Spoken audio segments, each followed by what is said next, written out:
Ndeto yake hage kudige kia atumia aria marutagira biashara mwena wa Rongai marathiete gucerera aciari a umwe wao makihoya kirathimo mwena wa Miro no makiinuka matatu iri iramakuite iraguthana kiongo gwa kiongo na pick up ya mira darasa-ini iria igwetaria andu gukwira hau hia Nithi. Andu 12 hamwe nao na twana twiri marakuire hau. Akenya mwena wa comment section makororo makiandiko na Betty and mine akawa my heartfelt condolences to their families of the victims of the accidents. The ladies were so young, it's more unfortunate that 2 children died. I'm trying to imagine these ladies had young children they had left at home, children who expected that their mother would have reunited with them in the evening.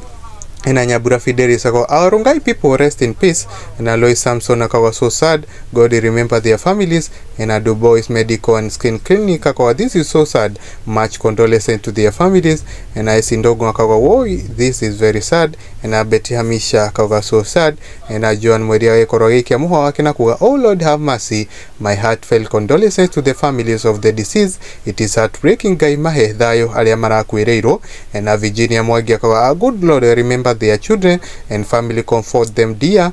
In Nigeria Kamau Samakawa, this is very sad. Some rules on our road need a change. Policemen also need to start working. And Agres Mombiakawa, this is so sad.